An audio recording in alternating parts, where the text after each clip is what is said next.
talaga po na meron kaming pupuntahan na kukunin po ng mga materialis po gamit po yung street lighting po ng barangay.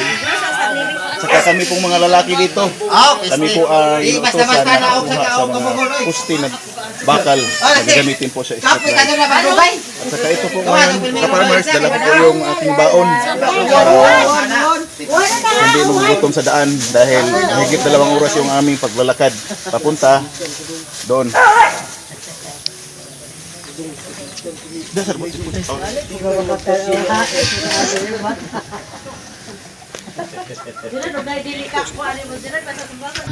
Ito pala yung hahakutin namin mamaya-maya, yung kasama nito, yung naiwan doon sa hinahakutan po ng truck dahil hindi po maabot yung hindi po makarating yung sasakyan dito sa amin, kaya ito, yung natitira, yun aming kukunin. Ha? Okay, ako na lang. Ay, kung may tao, kanong kuwan.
Ito po yung rason mga farmers na hindi po makakarga po sa motor po yung aming pagkukunan po ngayon ng materialis po gamit sa street light.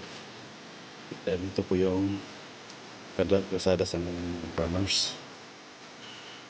May landslide, saka putik po yung hirap. Yung PPS lamang po mga farmers.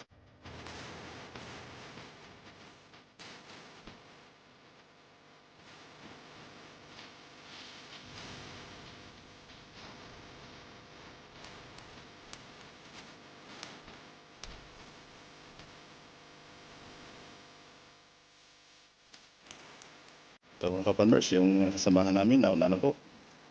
Yung pala yung video, yung parte na naabot na rin yung widening at saka yung hindi po yung mga ka-farmers, yan po ang papunta sa amin mga ka-farmers. Ito ka-farmers, dito na po kami.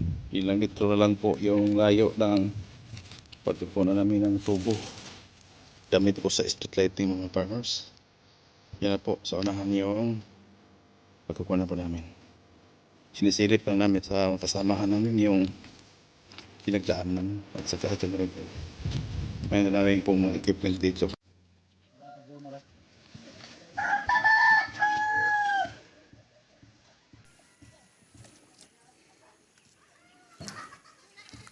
Ito po mga ka-farmers yung pinagkukunan po namin ng bakal na gamit po sa street lighting.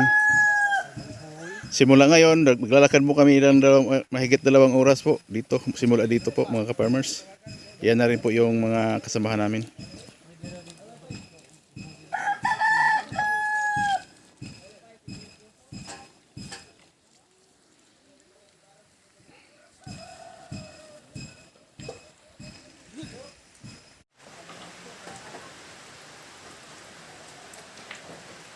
Ito na ka-farmers. Kakapahinga lang po namin. Balik na naman sa pagkakarga mga ka-farmers. Bali itong dalawa na to, ito na to, dalawa po kaming magbuhat.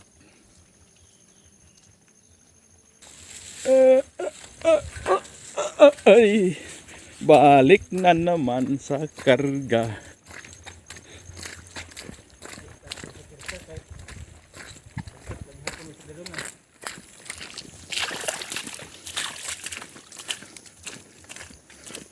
Ganito talaga ang pagdadala po mga ka-farmers dahil project po to ng barangay.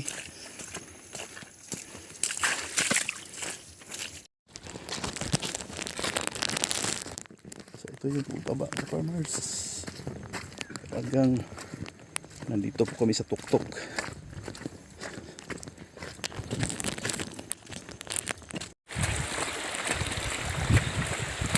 Pababa na po kami ka-farmers.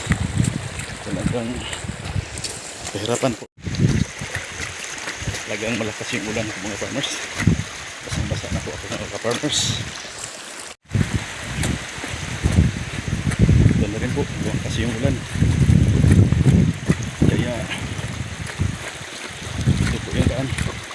Kaya dinakot po namin na mano-mano dahil yan po ang aming kuwan mga ka-farmers.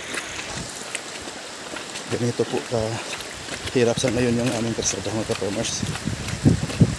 Larga! Madulas! Malambot po yung pinag-anuhan namin mga ka-farmers, dinagdaanan. Dahil alam mo na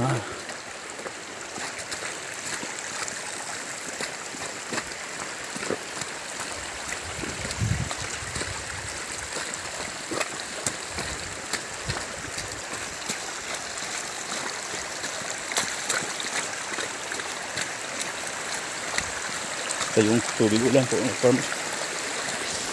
Ito ka-farmers, ito na rin po yung mga kasamahan po namin mga ka-farmers. Hi! Hi, pero mabigat yung dala. Para lang hanga di sa baga. Largo si Kan? Largo naman na mapsi. Ang ulan na dito. Oh? Sama na bit. Dito pa sa may simento?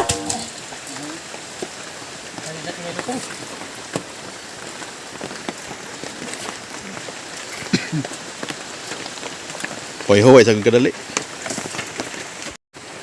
Kaya dito muna kami tumigil sa paglakad mga ka-farmers dahil maulan malakas at saka ito na rin yung pinakahuli dahil medyo malapit-lapit na po yung aming pupuntahan. Pabalik po kami sa aming barangay San Antonio. Yung kasamahan namin barangay Kagawad at saka yung asawa ko rin barangay Kagawad, kaya para makatipid na rin sa mga proyekto ng barangay mga ka-farmers.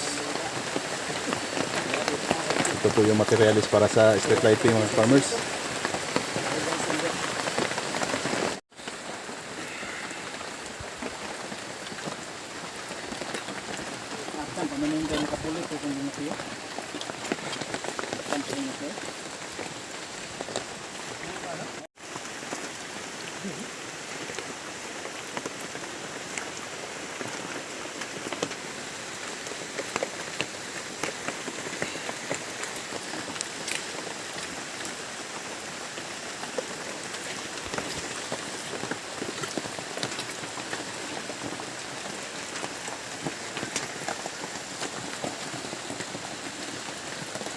Larga na taron.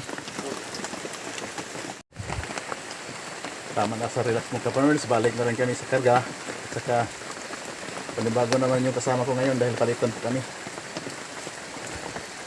Mga ka-farmers, on the way na kami. Dahil malapit na po yung aming pagpupuntahan.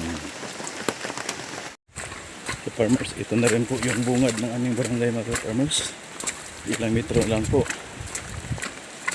Dahil malakas po yung ulan. Malakas po yung ulan mga ka-farmers. Kaya putik. Yan na rin po.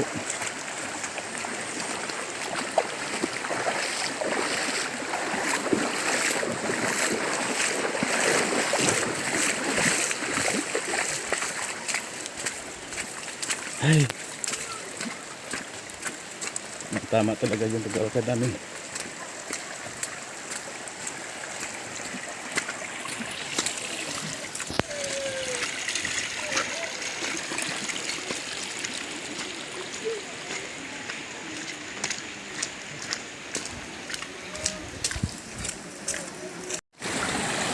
Ay, salamat. Nakarating na rin sa paroroonan po, ka-farmers.